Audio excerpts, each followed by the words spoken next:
Hi, I'm Thomas, and I help people translate the language of dreams to find clarity and grounded self awareness. In this first lesson, I'm going to teach in a comprehensive and introductory way the basic technique of dream interpretation for self awareness. In future lessons, I will work on this process in a much deeper and more detailed way with more examples and nuance. Here, I'm just going to give you the general overview of the process, but by the end of this video, you will master the technique and will be able to dedicate yourself to interpreting your own dreams. I need to tell you that there are many different ways and many different objectives for a person to interpret their dreams. I'll explain this later on in another video, but you can use your dreams to get to know yourself better, to expand your creativity, to seek more insight. But there are also people who look to understand the future, play the lottery, or unravel spiritual mysteries. With this second part, I can't help you. I won't make you any kind of promise. And actually, I'm gonna warn you about the fact that if you wanna use your dreams to know yourself better, understand that this work is hard. If you just like knowing more about dreams, or you're curious about what X or Y mean, maybe this video isn't for you. For that, there's Google, AI, and other more mystical or esoteric forms of knowledge. I must tell you, it's a little bit of a challenge to make an introductory video about how to interpret dreams without bringing in the many concepts that are necessary to apply this tool. So think of this video this way. Today, I'm gonna put a hammer in your hand and I'm gonna teach you how to hit a nail to hold two pieces of wood together. Right now, I'm not gonna explain what a hammer is, how it's made, the different types of hammers and their different uses. We're also not gonna talk about the different metals that may make up the nail or the fibers of the wood. All of these other carpentry concepts will require other videos for me to explain, and I intend to do that in the future. And then stay tuned because I have a lot more content to share with you. We will discuss about what a symbol is, theorize about our own unconscious emotional parts, and learn how to critique and revise the psychological pillars that sustain us. So today is just the absolute basics. One thing you need to have clear about this right now: what do you want to hammer this nail for? That is, why do you want to interpret your dreams? If you don't have the motivation to do this, you will not succeed. Understand that the work is long and will require a lot of emotional strength from you, and you might just hammer your own thumb. Seeking self-awareness through dreams is necessarily about questioning, criticizing, and revising who you are, and that's rarely enjoyable, light, or fun. Keep that in mind. I will bring you to our purple board and we're going to start our class on the Introduction to Dream Interpretation. First, I always say that interpreting dreams for self-awareness purposes is usually very simple, but it's not easy. And today, I think you will understand why so few people dedicate themselves to dream interpretation. What I'm going to teach you here is for you to plant your ass in a chair, write a lot, think a lot, feel a lot, and mainly make complex connections. For this work, we don't use any type of dream dictionary or don't believe in any magical shortcuts. This work here will require emotional strength and honesty for you to question who you are. The objective of our lesson today: I will present to you the map of the 7 steps to dream interpretation. I will detail each stage with practical examples, and we will perform together a simple step-by-step interpretation. For this lesson to be as useful as possible, we'll follow a clear structure. First, I'm going to present you the 7 steps that I use in my practice to interpret dreams for self-awareness. This introduction will be very brief, I'll just mention the steps. After the introduction, I'm gonna detail each of these steps a bit, applying them to an example dream. We'll talk about the stage and exemplify it with a dream so you can see the theory in practice. And finally, we'll take another dream and interpret it from start to finish without pausing for theory. At the end of this process, you will understand how each stage works and you will be able to start dedicating yourself to your own dream interpretations. So, what are the 7 steps of dream interpretation? These steps are, in order: first, record your dream. You need to write down your dream because you need to be able to see it, to work with it. Then, step 2, you make personal associations. You connect the elements of the dream with your life, your thoughts, your emotions, your memories. Third, You make linguistic associations. If nothing comes from your life that seems to connect with the dream, you can use some questions to help yourself. Part 4, you connect that with internal dynamics. After you've made the associations, you connect them with your functioning, your behaviors. Then you rewrite the dream, replacing the dream elements with the associations you have made. Then you validate the interpretation by asking yourself some questions about your work to verify if your interpretation is critical, coherent. And finally, you try to apply that in reality. You program something for you to do in reality as a consequence of this interpretation. Now we're going to start part 2, in which we will explain each of the steps. So step 1, the report. The first step is for you to record your dream. You must have the text so you can work with it. You can do that with pencil and paper. You can type in your computer, type on your cell phone, record an audio message, and then transcribe it the way you prefer. The important thing here is that you must do this immediately upon waking up, or you will lose the memory of your dream. Another important thing is for you to not censor yourself. Most people make the mistake of trying to make sense of the dream while writing it, or worse, they censor the parts of the dream that seem silly or incoherent. This is a big mistake.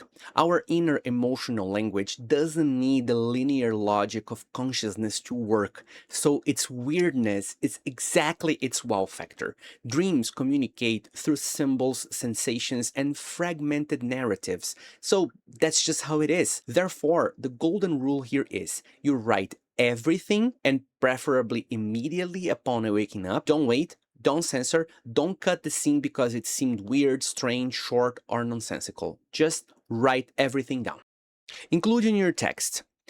Everything you can remember, no matter how absurd it seems. After you've written your dream down, also note how you felt. What was the emotional climate, the atmosphere of the dream? What did you feel?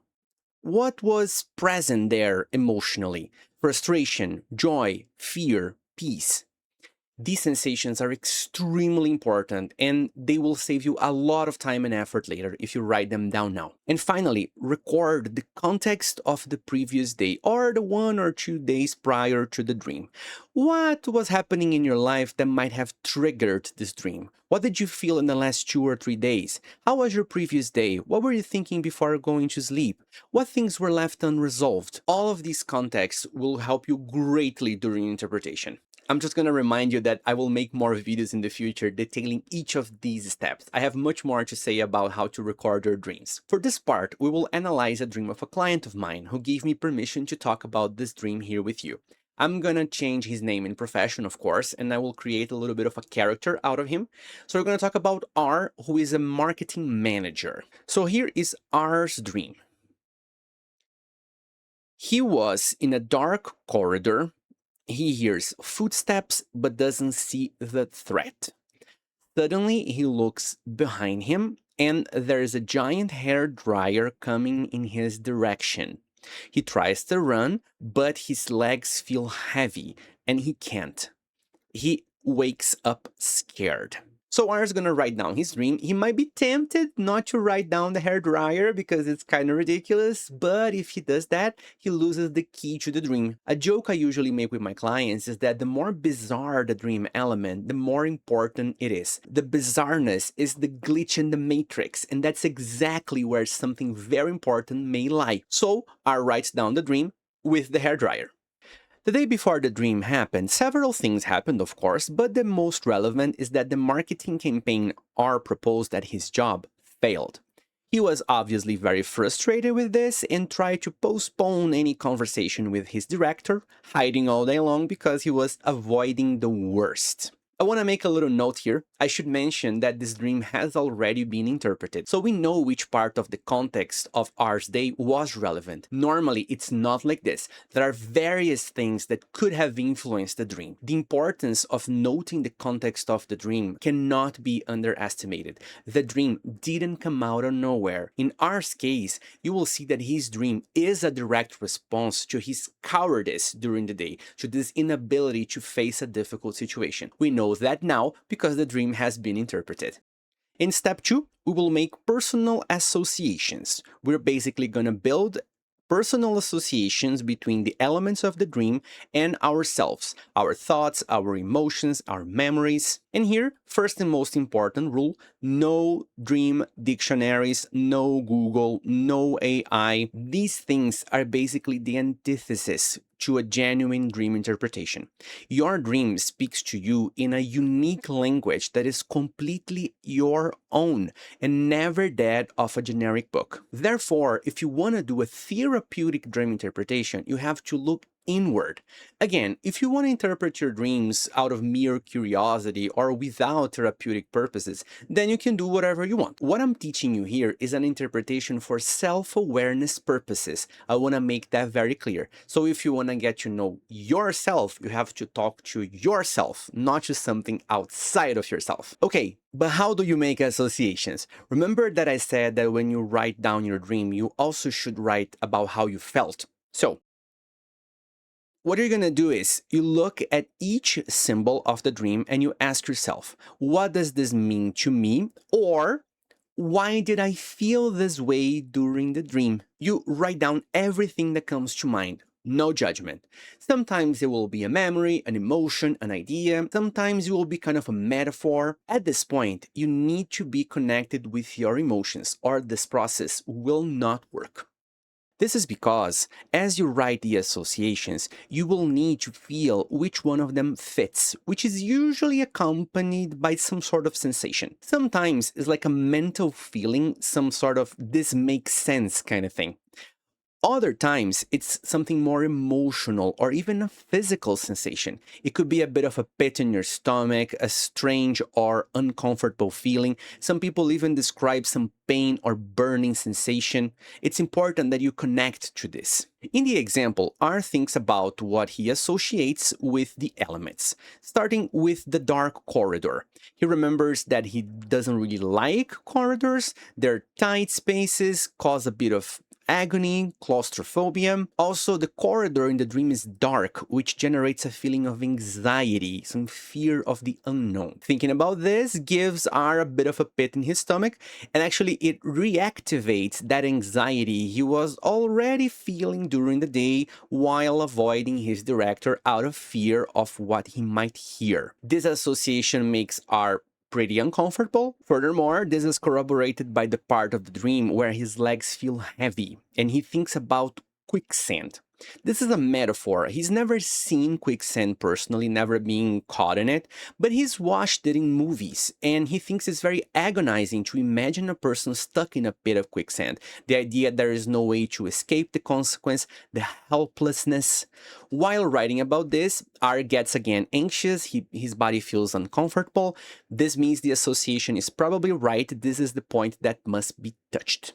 Now, notice how these initial symbols are easily associable because R wrote down how he felt during the dream that he couldn't run and what he experienced during the day before, the project failure and the fear of the director's reaction. If R hadn't written this down, maybe it would take him much longer to make these connections. So, I repeat once again. Write down in your dream report how you felt in the dream and what happened in the previous days. Step 3, the linguistic or cultural associations. Because you can ask me, what if a symbol doesn't generate any personal association? Don't worry, that's perfectly normal. It's very possible that you can't feel anything relevant coming from you when you try to make personal associations. Maybe the dream symbol might have been too weird or didn't ring any bell for you. Don't worry. If nothing comes to mind, there is a very simple technique that can solve this problem. You seek to understand the purpose of the symbol in the dream. So for example, you dreamed of a chair and you don't feel anything when trying to associate it with your life. What do? You think about the definition and the use of a chair. For example, a chair is an object that I use to sit on. The purpose of the symbol is not only what it is, but also what it does, the function it performs, and how that function relates to your life. So when nothing comes to mind about a specific symbol, the best way is for you to develop a reasoning about the symbol. How do you do that? You are going to think that you are talking to an alien who has never seen this object from the dream before. And you need to explain to the alien what the object is. You try to explain its definition, what it does. Make an effort to try to explain it well. You really want the alien to understand what this object is. And then, from the explanation you give, you build the association. Because when you do this, you can translate the strange image into a logical structure that you can work with. You replace the emotional language with some rational language. In R's case, he understood the corridor and not being able to run, but what about the giant hairdryer?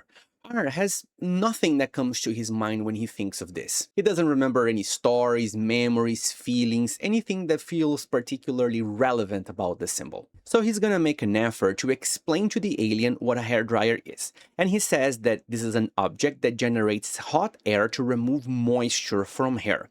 It makes a lot of noise and gets very hot and can burn your head if you are not careful.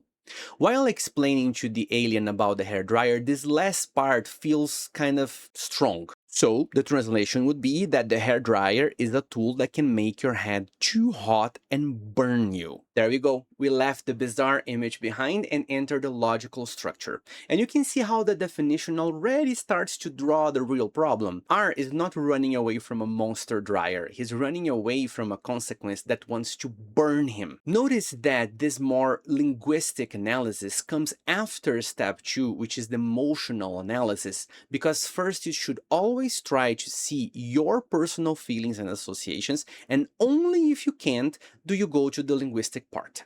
The next step is to connect with the internal dynamics.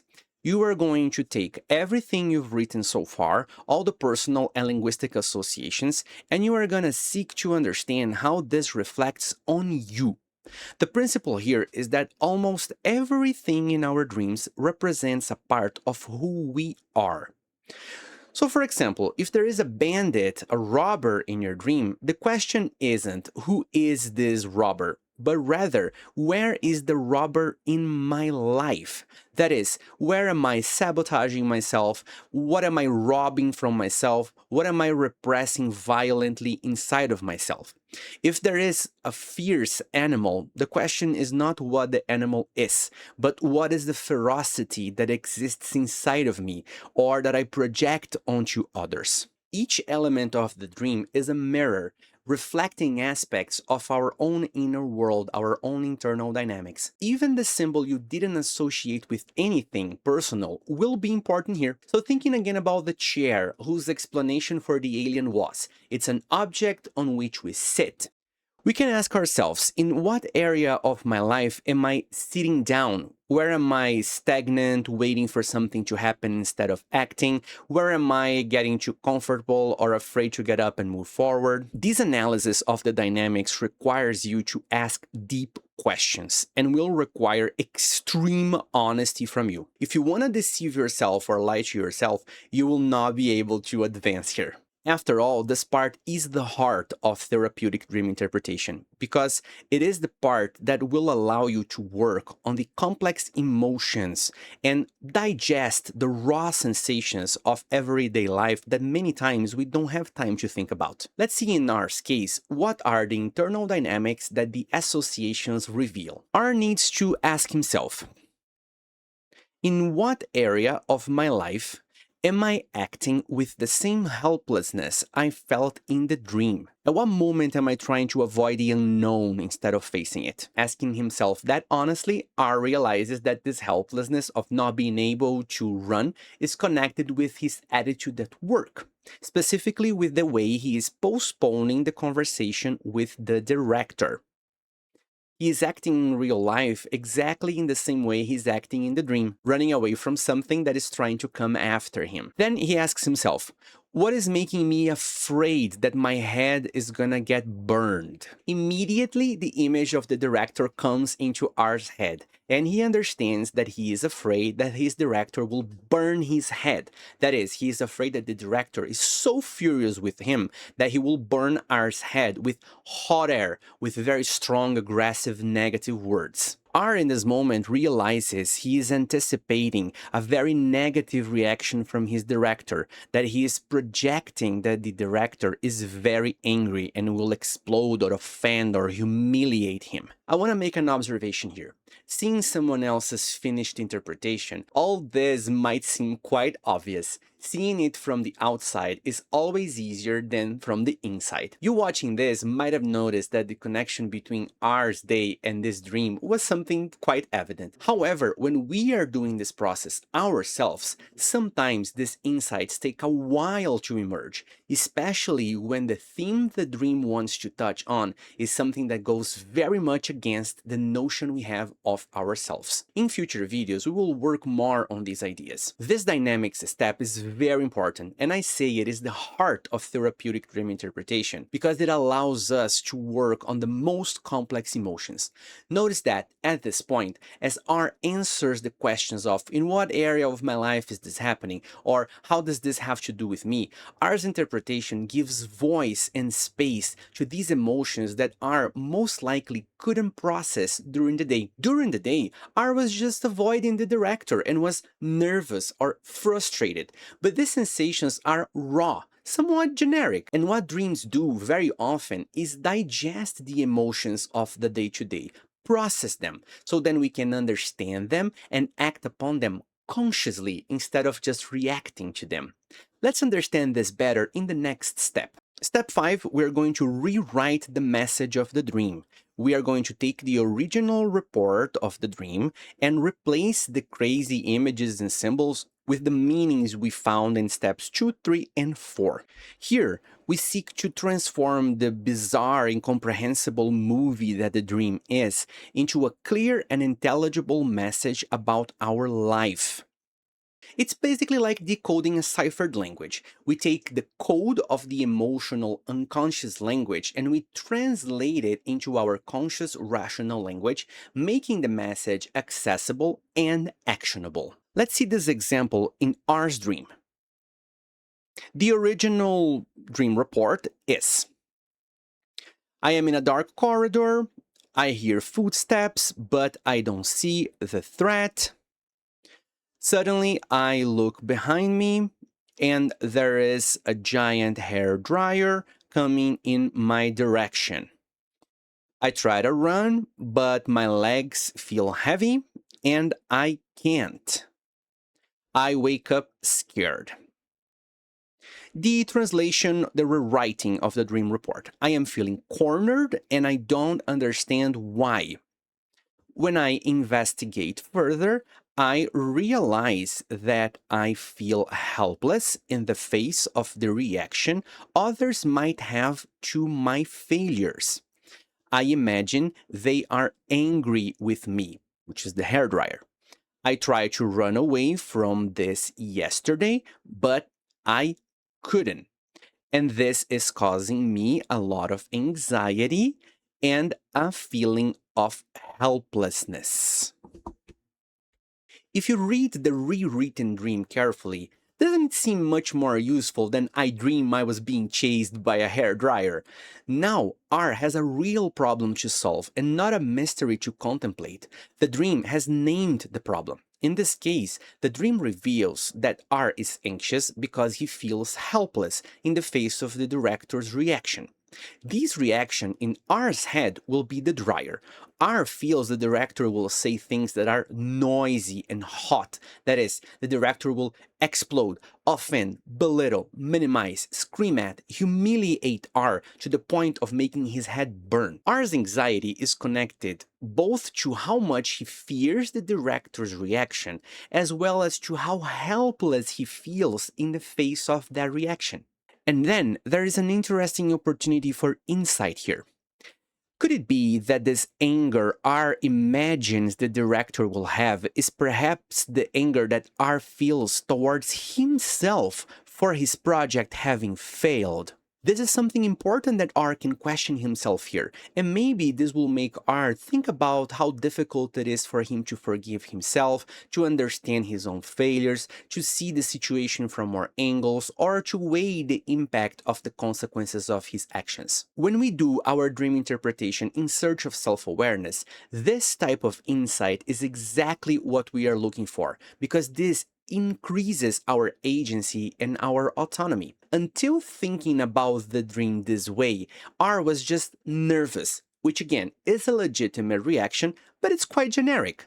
By deepening the reflection through the dream, R understands exactly what is bothering him: the feeling of helplessness in the face of the inevitable consequences of what he did, the fear of judgment, of humiliation, and the anger and frustration regarding his mistake. And this is a big step forward, because if R just kept thinking that he was nervous, the advice he would hear from somebody else would be probably relax. Don't worry, it will all work out. And this is exactly what R shouldn't do here, because it wouldn't help him with his anxiety. Relaxing wouldn't help him with what he needs to do. By understanding that the problem isn't nervousness, but helplessness, R gained a tool for autonomy. He can now do something about it. The problem is named. He can act. So we move into step 6, which is the validation. We will ask ourselves a couple of questions to verify if our interpretation is critical, coherent, and honest.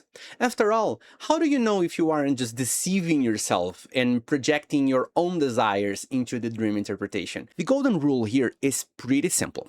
If the interpretation inflates your ego, if it tells you that you are perfect and others are wrong, and it exempts you from responsibility, then the interpretation is wrong. Interpreting a dream will almost always involve a personal challenge to you. After all, the dream is coming from an unconscious part of you. And what does that word mean? Unconscious means not known. Therefore, this is coming from a part of you that you don't know about yourself. Dreams point to our shadows, to our blind spots, to where we need to grow but sometimes don't want, to our wounded parts, and to the terrible and cruel ways in which we treat ourselves. So a valid dream interpretation is the one that invites you to deep reflection and, very often, to discomfort. Furthermore, the interpretation must deeply resonate with your reality, with the context of your daily life, with your current emotions, your challenges, your struggles. It must give you a bit of a pit in your stomach and force you to act. If there isn't this, something is missing or something is distorted in your interpretation. Let's check it out in R's case. The validation of his dream. The interpretation of R's dream is correct because we can see that he is challenging himself, that he is facing the emotions he was denying in the day before. If R said, oh, the hairdryer in my dream is my terrible director who is an evil person, I would say, wrong. That might be true in reality, but the dream wants R to see his own omission, his own helplessness, his own anxiety, his own anger, not the director's. Especially because R doesn't know how the director will react. He is projecting that the director is going to burn his head with a hot and noisy reaction.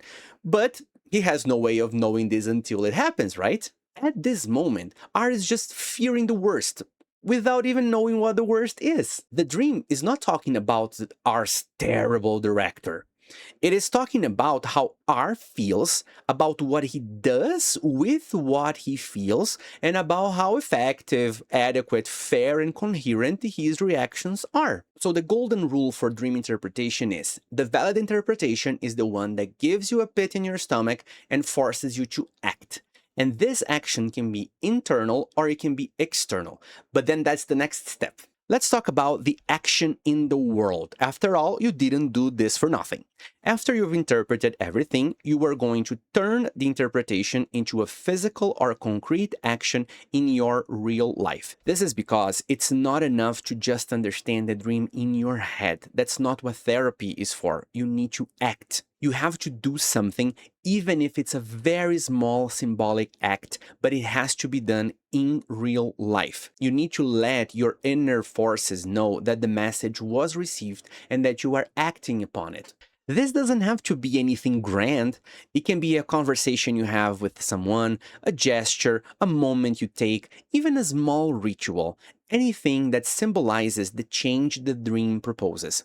The action is the bridge between the internal emotional world and the external world. It materializes your intention to integrate the message of the dream. So R interpreted his dream, and after understanding the issue isn't with the director but with himself, he took a piece of paper and wrote down all the horrible things the director could potentially say about the failed project.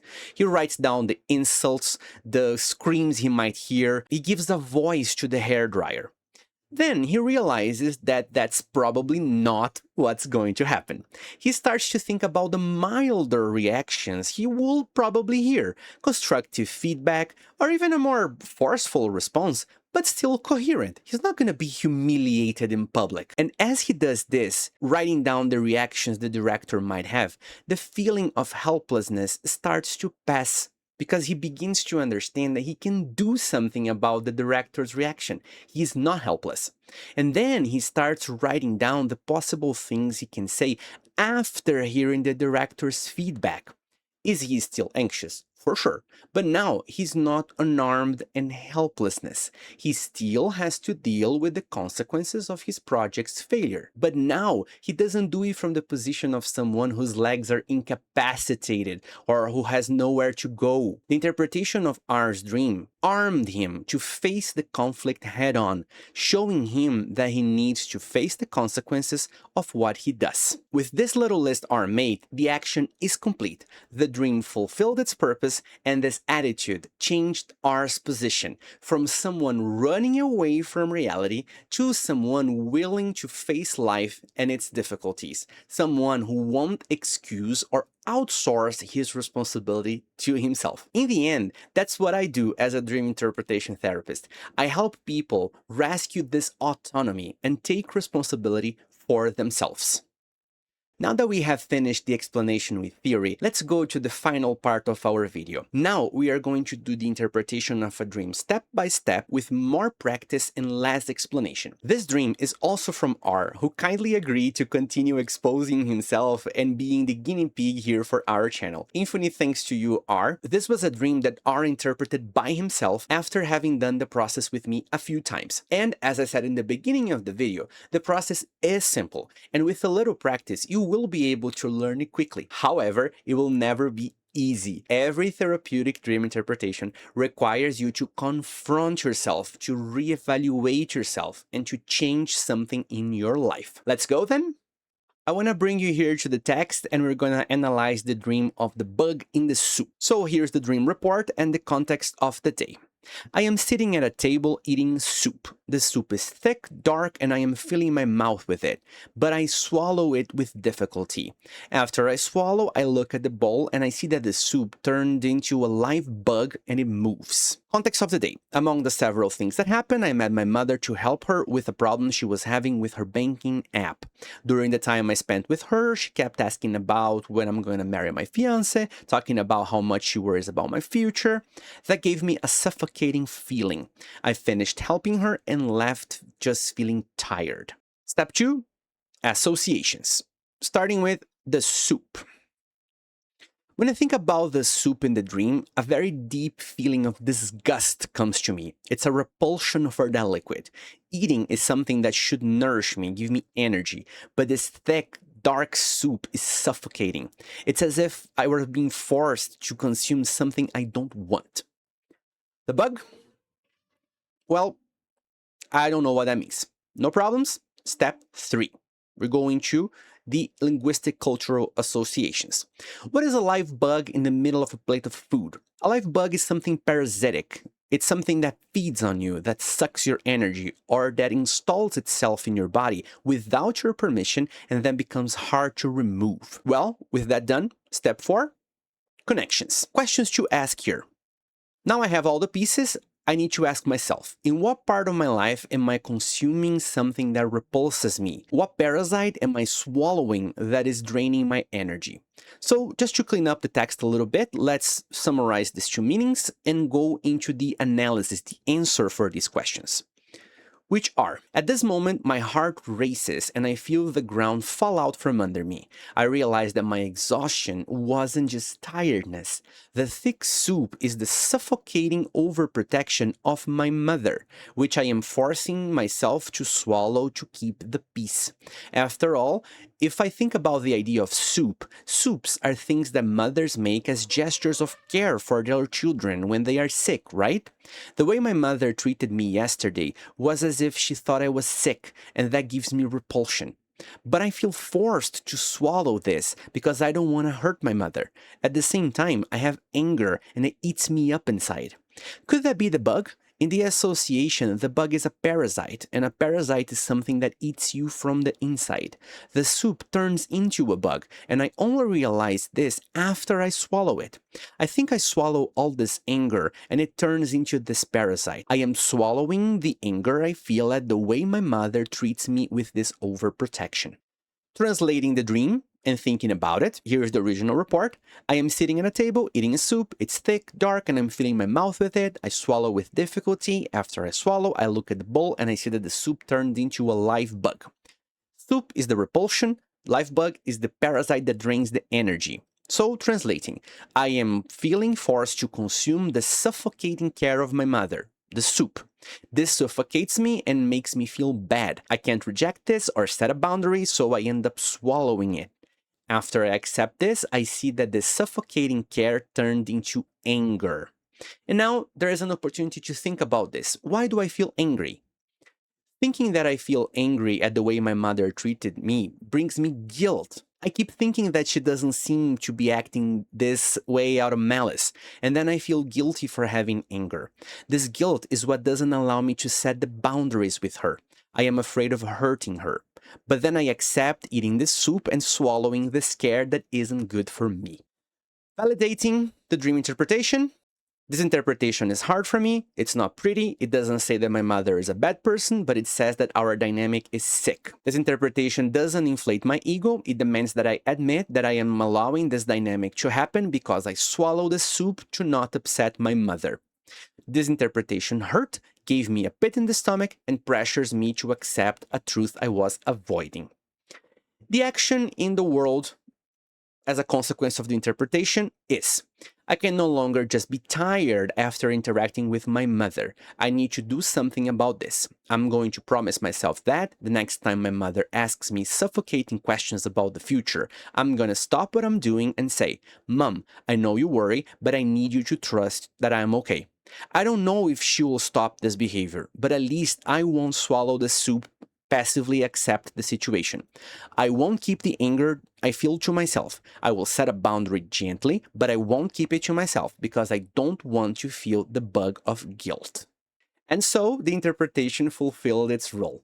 R leaves the interpretation with a real tool to use instead of just passively accepting the situation. R did this dream interpretation by himself after having done the process with me a couple of times. What excellent work, isn't it? Imagine you being able to do this with your own dreams. How many incredible insights you will be able to obtain. And so we come to the end of our complete map for dream interpretation. You now have the structure, the 7 fundamental steps to start decoding the message of your unconscious mind. In the next videos, I will take each of the 7 steps and teach you the details of how to do this in practice, using again real dream examples and deepening each technique. If you want to learn how to read your own inner map, to use this powerful tool for your self-awareness and personal transformation, subscribe to this channel, activate notifications, and prepare yourself to unravel the mysteries that inhabit you. Remember that your dreams are not random, they are an invitation for you to become more aware, more whole, more you. If you want help doing your dream interpretation process, or if you identified yourself with this work and felt a deeper call, get in touch with me. I offer a free alignment conversation for people who are looking for serious and transformative self-awareness work and who are tired of superficiality. But I warn you that this is not for the curious and for the tourists of personal development. It's for those who are really committed to diving into their unconscious mind and using this wisdom to build a more authentic and powerful life. The link is in the description. I will see you there.